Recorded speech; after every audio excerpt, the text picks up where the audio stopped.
Soy José Antonio Piqueras, catedrático de Historia Contemporánea de la Universitat Jaume I, en Castellón, donde dirijo el grupo de Historia Social Comparada.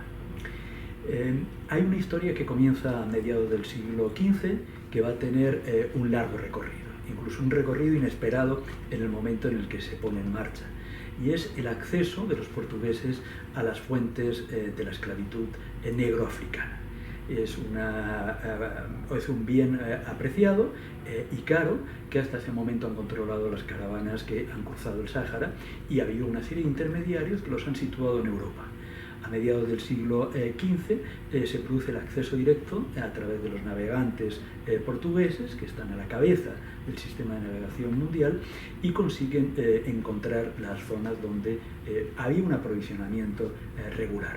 Se inicia entonces un aprovisionamiento de esclavos africanos para los mercados peninsulares, que ya estaban habituados a tener un tipo de esclavo, pero no un tipo de esclavo racializado, identificado con lo que en adelante se llamará negro, sino que hay una gran diversidad racial, y por lo tanto la raza no importa a la hora de disponer o no de este tipo de personas. Va a haber una serie de mercados situados en la península que son importantes porque cubren una etapa intermedia. Son Lisboa, lo hay en el Algarve, lo es Sevilla, que se convierte en la principal plaza peninsular, lo es Valencia, y a partir de allá hay una secuencia que entronca con el Mediterráneo, donde hay otros grandes mercados esclavistas que han funcionado en los últimos siglos. A Sicilia, Nápoles, Génova, y de ahí hasta el extremo oriente del Cáucaso, es decir, dentro de lo que es el Mediterráneo. ¿Qué elemento cambia? Cambia la llegada de los españoles a América en 1492 y muy pronto las fases de conquista. A partir de 1501 tenemos la constancia de africanos llevados desde el embarque que se está produciendo en Sevilla y que acompañan a los colonizadores y a las tropas o a los soldados o a la gente de armas que toma lo que bautizan como la española, y lo que realmente significa la presencia ya de algunos. Pero son esclavos auxiliares de los principales oficiales que lo acompañan. Lo mismo va a ocurrir con Hernán Cortés en la conquista de México y en algunos de sus capitanes. Tenemos incluso grabados, tenemos reflejos como algunos de esos oficiales se hacen acompañar de un sirviente que es un esclavo negro. Entonces hay una presencia que es como una continuación de la esclavitud básicamente de servicio que se había producido en la península.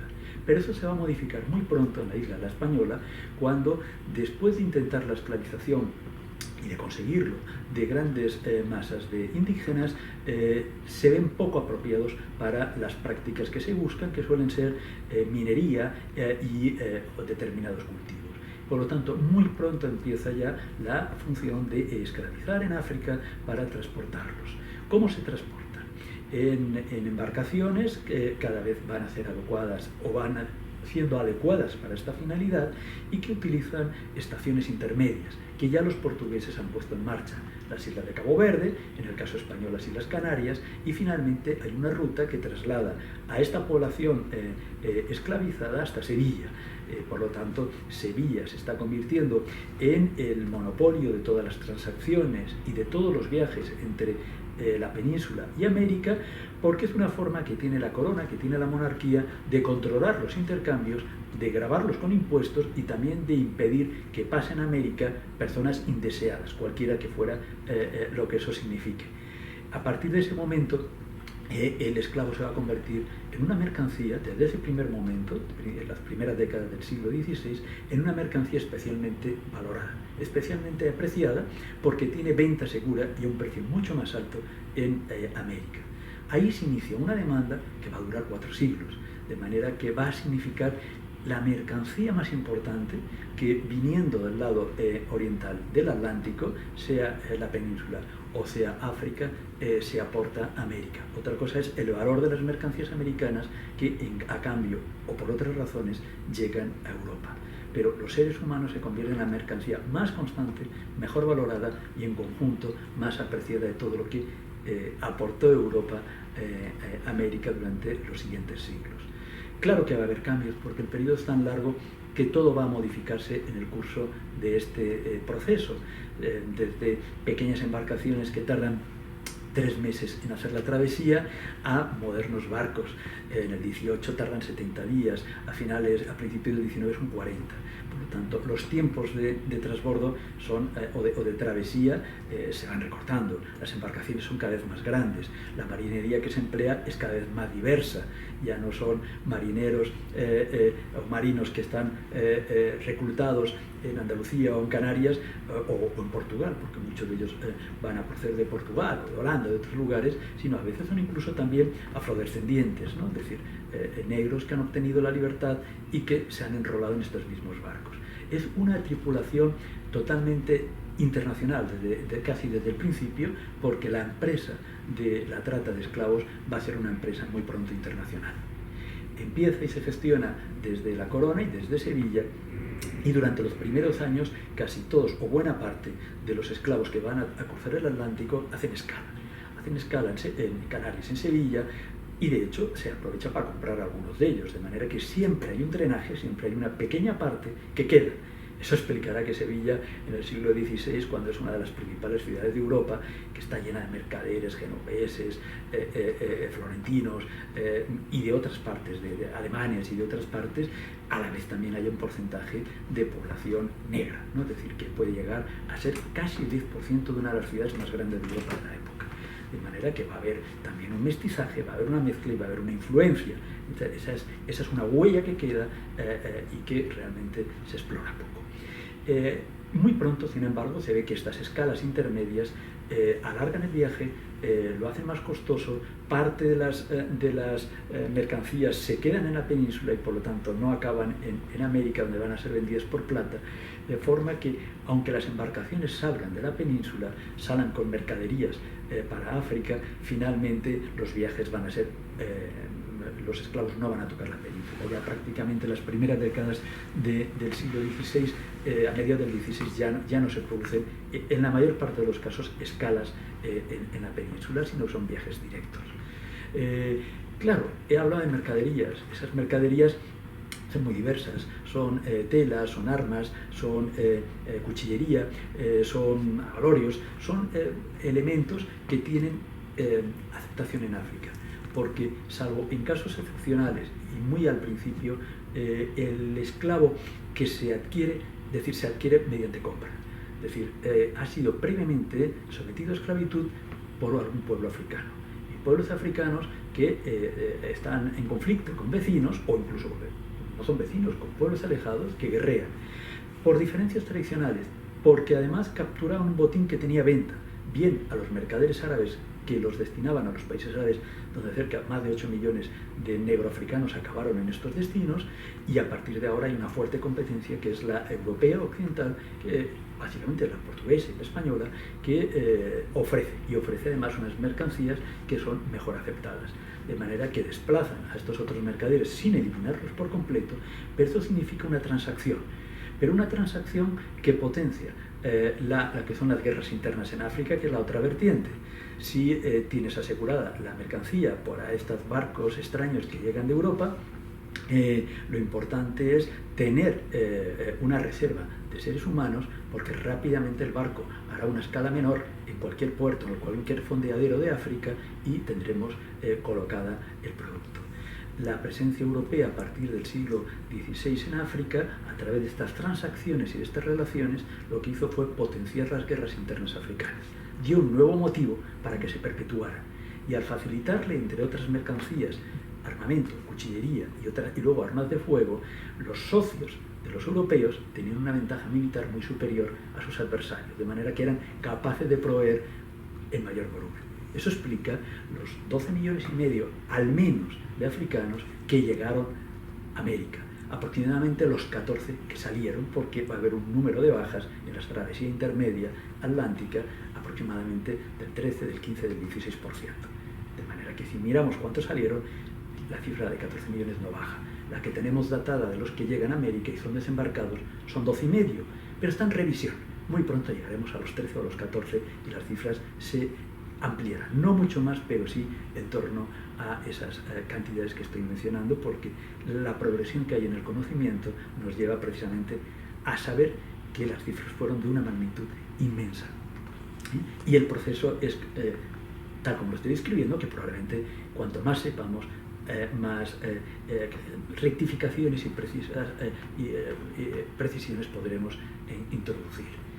Estos esclavos comprados salvan lo que sería una objeción general en el pensamiento europeo. Solo se puede esclavizar por una guerra lícita, solo se puede tener un esclavo porque ha sido comprado legalmente y ya era esclavizado, etcétera, etcétera. En este caso, aunque haya una teoría de la barbarización de esta población africana, no hace falta preguntarse si la guerra era lícita, porque lo que hacen los europeos es comprar esclavos que ya tienen la condición jurídica de esclavos. Y por lo tanto, si lo han comprado en buena ley, no hace falta preguntarse más. Y eso significa que conforme a las leyes europeas y también a la moral imperante en la Iglesia Católica, que la sanciona, esto se puede practicar. Es decir, es una de las fuentes legales del tráfico de personas de esta manera. Las condiciones iniciales, y esa va a ser una constante a lo largo de los 4 siglos, implica no solo un sometimiento en los almacenes y un embarque que se procura que sea lo más rápidamente posible. Cada día que el barco está fondeado en una costa africana se pierden posibilidades de hacer viajes a lo largo del año y por lo tanto hay que tener una reserva para poder venderlas. Se hacen los intercambios, se hacen los acuerdos, son complejos, se hacen con factores, con comerciantes que ya están establecidos, que en muchos casos son europeos, que en otros casos son criollos americanos, que en algunos casos son mestizos, mulatos, descendientes de africanas y de europeos, porque eso les permite tener un mayor acceso, una mayor familiaridad. Y en muchos casos han generado también lazos de matrimonio con estos jefes, que son lo que genera la confianza para mantener el negocio, lo mismo que luego se ha hecho en otras partes para establecer la confianza entre comprador y vendedor o entre socios. Y empieza una travesía que se llama la travesía intermedia, que es el primer aprendizaje y el primer sometimiento que tiene el esclavo. Y ese esclavo va a empezar a estar disciplinado en ese traslado.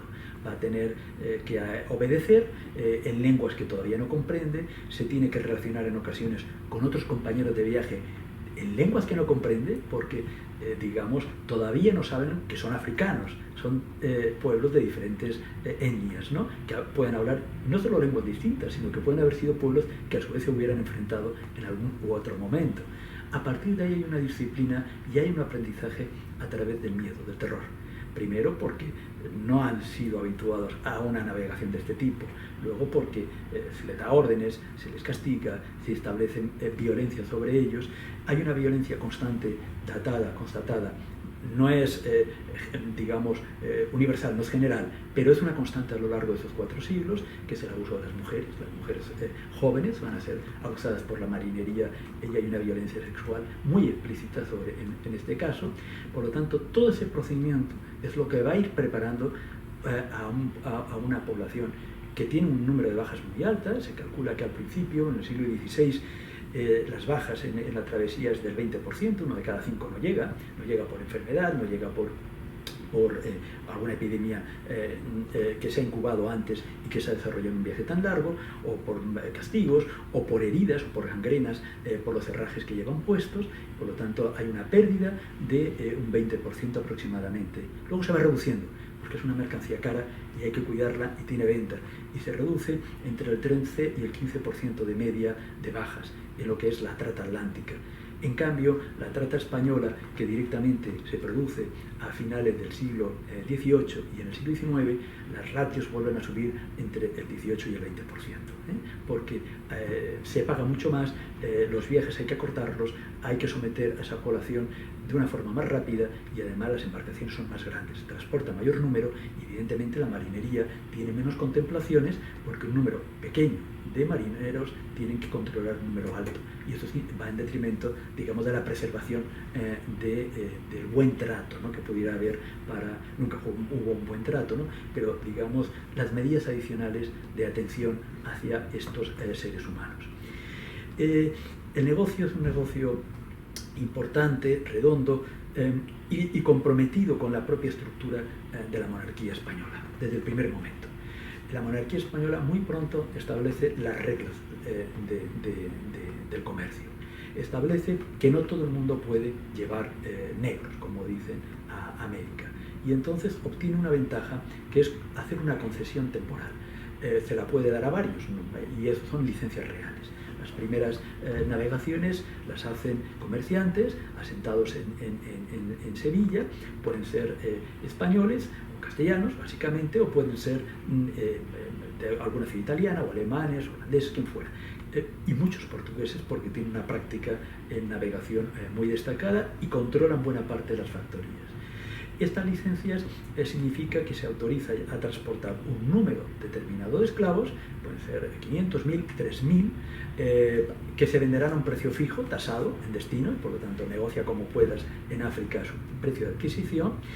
Y el precio de adquisición, insisto, lo podemos calcular, pero en realidad se cambia por mercancías. El esclavo se ha convertido en una mercancía que se intercambia por una mercancía que se le da un valor equivalente.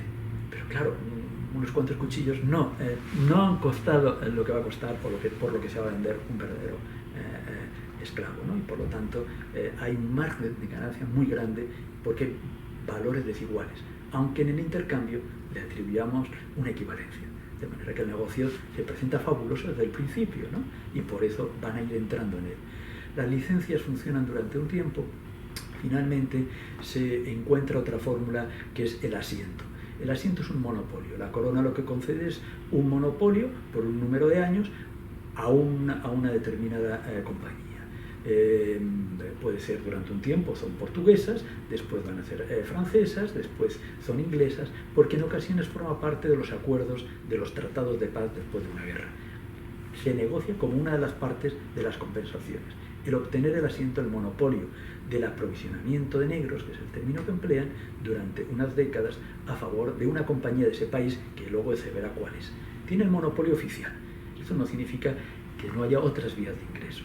Hay licencias, hay monopolio. Finalmente, en los años 70 y 80 del siglo XIX se generan contratas, que vienen a ser el mismo sistema de licencias. A una compañía no en exclusiva se le autoriza llevar un número de esclavos africanos, a la vez se le puede dar a otra para llevarlo a otra isla o para llevarlo al continente, porque aquí hay una distribución, no solo se llevan al Caribe, sino durante mucho tiempo el destino es costa firme, es el continente.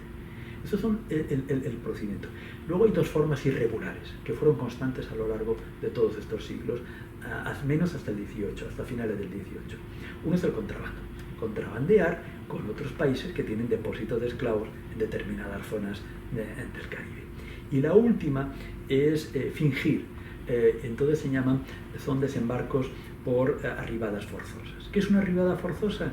Pues un barco que explica que por problemas técnicos o por un elemento meteorológico ha tenido que forzar un cambio de su destino y tenía una autorización para llevar esa carga a tal lugar, pero se ve obligado a hacer una arribada forzosa para salvar el barco y para salvar la mercancía.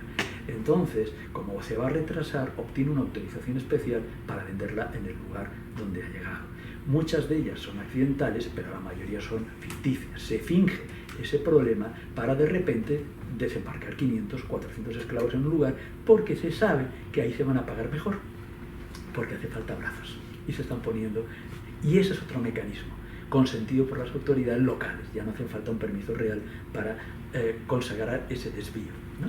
Entonces son fuentes distintas. Eso explica que las fuentes estadísticas o censales que tenemos son limitadas y cada vez vamos encontrando pequeños huecos de llegadas no previstas o no llegadas directamente de África, sino de alguna pequeña isla holandesa que a su vez actúa de depósito y de redistribución en la zona. Porque esto es un proceso cada vez más complejo desde el punto de vista mercantil, cada vez más sofisticado, por decirlo así, en su funcionamiento, en su larga duración.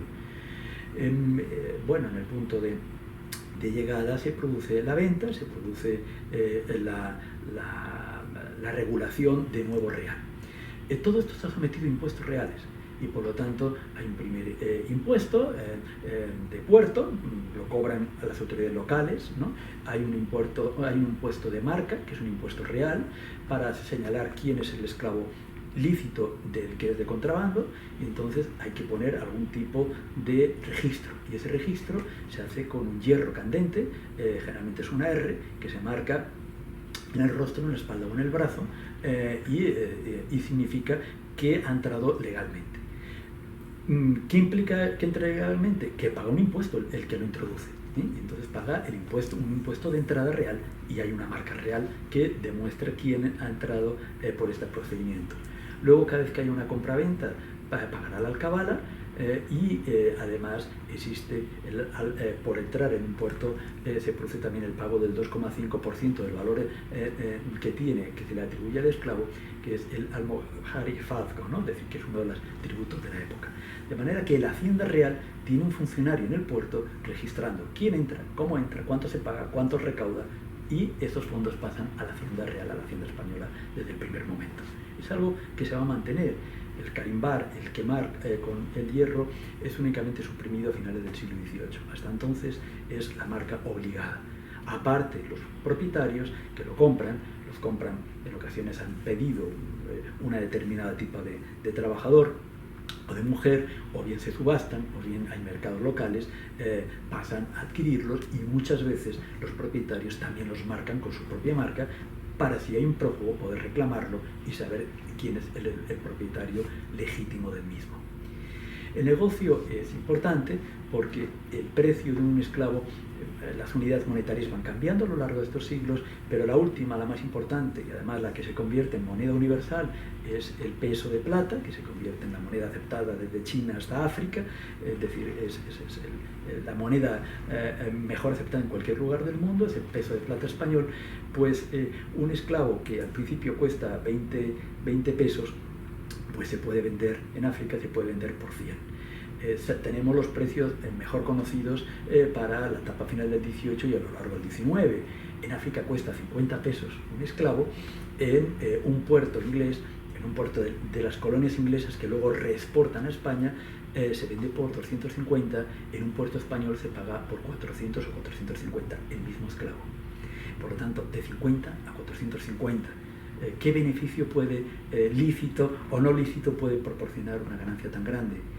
El precio del esclavo va subiendo un poco en África, de esos 50 pesos iniciales a lo largo del siglo XIX, pero crece mucho más el precio de venta después, por ejemplo, en Cuba, que pasa a ser de 600, de 1200, y en la segunda mitad del siglo XIX pasa a ser de 1500, cuando apenas ha llegado a 100 en origen. Es decir, la ganancia es tan considerable que toda una avalancha de aventureros se va a lanzar a lo que podría ser, cuando se declara libre la posibilidad de hacer comercio a todos los súbditos de la monarquía, en 1789, toda una serie de capitanes de barco, de comerciantes, de tipos sin escrúpulos, así hay que decirlo, se van a lanzar a estas operaciones. Y eso sí que explica la salida de barcos de la península o de América para ir a África al negocio. Ese negocio tiene una particularidad, y es que por los tratados que firma España en 1817 se establece que a partir del año 20 será ilegal y será perseguido por los tratados internacionales. Eso se renueva en 1835, y en 1845 hay un código penal español que pone elevadas penas a quien practique este negocio. Sin embargo, entre 1820 y 1866, no menos de 600.000 esclavos entraron de forma clandestina e ilegal en Cuba.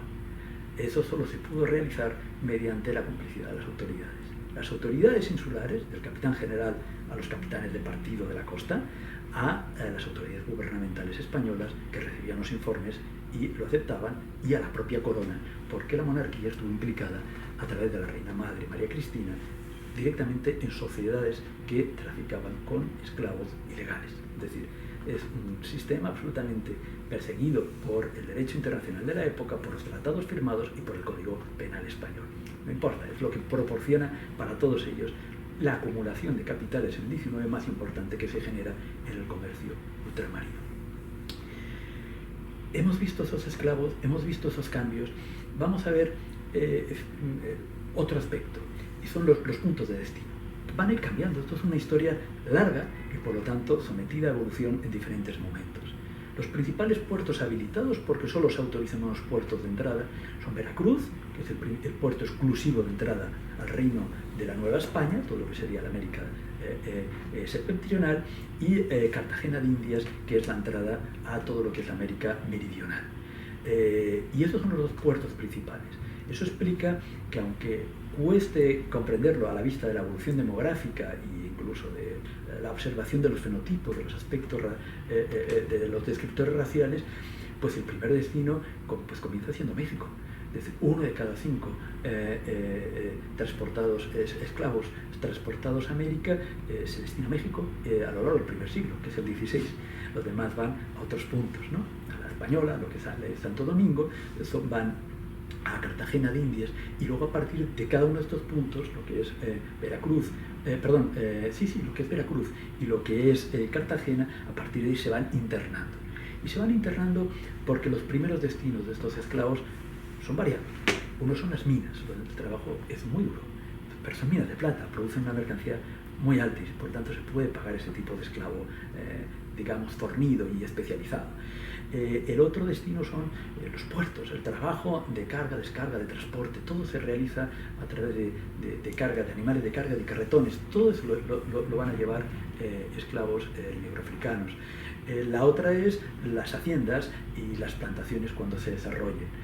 Y luego hay un mercado urbano, para servicios urbanos, para criados, para sirvientes. Y ahí se paga de forma especial las mujeres. Y eso explica también una cierta especialización. Esa especialización se traduce en una definición del futuro cliente de la demanda que está precisando. Y entonces dice, quiero varones que sean de etnia Congo, Angola, son fornidos y son de ciertas características. Y alguien dice, no, pero son más revoltosos. ¿Por qué? Porque en efecto hay una historia atrás y son pueblos donde han participado en las guerras con más frecuencia que otros. Y por lo tanto hay un conocimiento con el tiempo de las experiencias previas de todos ellos, porque todos ellos tienen historia anterior y tienen prácticas anteriores de existencia de todo tipo, de trabajo o de guerrear o de comercio o de lo que fuera. Han vivido en ciudades o vienen de zonas rurales. Es decir, hay una historia de África que no ha estado congelada en el tiempo y se han recolectado como se recolectan los frutos de un árbol, ¿no? Es decir, y eso también se traduce. Pero hay un conocimiento de ellos y también hay una demanda de este tipo de esclavos. Y se categorizan y se les pone nombre. Y entonces se dice, quiero un varón en edad máxima de producir, de trabajar. Y eso se calcula entre 16 y 35 años. Fuera de 35 ya está desgastado.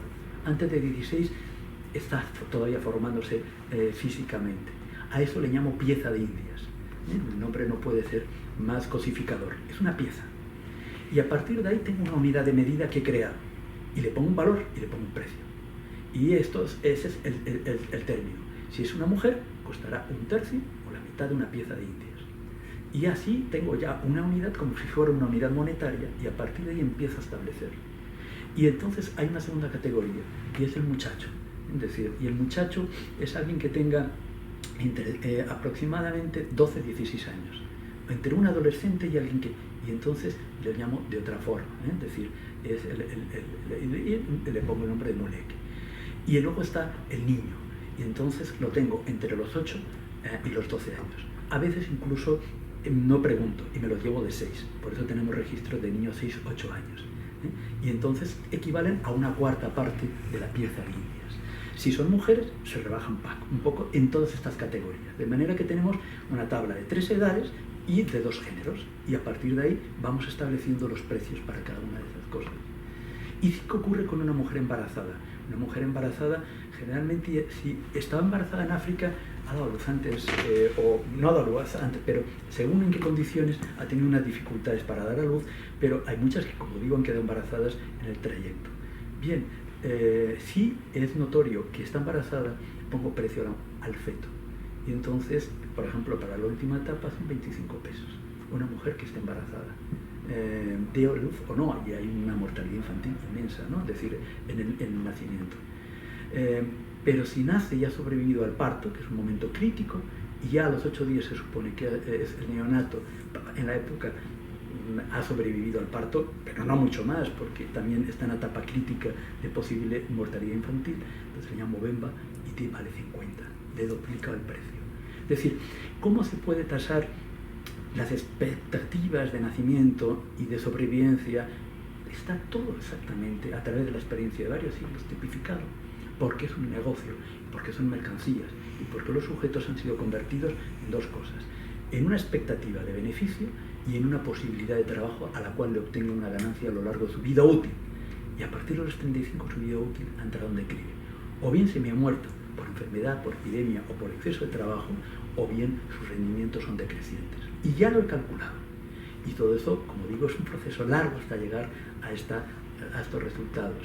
Teníamos 2 puertos, todo eso va cambiando. En el siglo XVIII empieza a desarrollarse el Río de la Plata y entonces Montevideo es habilitado para llevar esclavos africanos. Y está mucho más cerca, está a la misma altura que Angola. Los viajes son mucho más cortos. Y entonces Buenos Aires se lo disputa y ambos empiezan a generar barcos directos, están muy cerca, es decir, es el punto más cercano junto con Brasil, ¿no? Es decir, y a partir de ahí lo que llegaba por Cartagena de Indias y había que trasladarlos hasta Potosí, hasta el Alto Perú, a lo que actualmente es Bolivia, en un viaje largo, a partir de ahora los llevo al Río de la Plata en un viaje mucho más corto, de trayecto ultramarino, y a partir de ahí los empiezo a través de una travesía y una caravana, a través de cruzando todo lo que actualmente es Argentina, llevarlos al Alto Perú, que dependía del virreinato, a las minas de plata. Pero en el camino, por ejemplo, los jesuitas están sembrando caña. Dicen, necesitamos esclavos. Y entonces en Córdoba, en Tucumán, empiezan a comprar lo mismo. Parte de los esclavos que iban para un fin acaban quedándose en el otro. Y son destinados a la agricultura comercial, que tiene un alto precio o tiene un precio creciente el fruto que se produce, que es el azúcar. Y eso supone precisamente que se va distribuyendo esa esclavitud más allá de los puntos que tenían como destino inicial y se va diversificando. Y lo mismo está ocurriendo con aquellos que han llegado hasta Lima. Y en los valles que quedan en la zona de Perú, al oeste de Lima, se planta caña también. Pero a la vez son útiles para desempeñar oficios en la propia ciudad, ¿no? En el virreinato de Perú. En 1800 aproximadamente el 46% de los habitantes de Lima no son indígenas ni descendientes de indígenas, son negros y son descendientes de negros, esclavos o afrodescendientes. Lima es una ciudad negra. 1 de cada 3 habitantes de Buenos Aires en 1810 es negro, cosa que hoy parecería absolutamente inverosímil. ¿Qué ocurre después? Es otra historia, pero significa de qué manera toda esta red y toda esta concepción del trabajo sometido fue cambiando por completo el perfil. En términos estadísticos americanos pueden representar una minoría, pero en los grandes núcleos urbanos, en las grandes zonas productoras de minas, de ciudades, en lo que es la vida que realmente va a mover los recursos y los va a drenar, bien para quedarse allí o bien para que retornen a la metrópoli, pues la población negra, africana y sus descendientes son la pieza central, esencial del trabajo ordenado y disciplinado. Obviamente no siempre, hay revueltas, hay huidas, hay cimarronaje, hay resistencia, hay formas distintas, esa es otra historia. Y en la última etapa, final de la segunda mitad del 18, la plantación. La plantación como la gran siembra de agricultura que produce un artículo que tiene una demanda europea altísima y que tiene un crecimiento de demanda permanente. Ningún otro producto, salvo el algodón más tarde, tiene una demanda tan constante y tan alta y deja beneficios tan altos.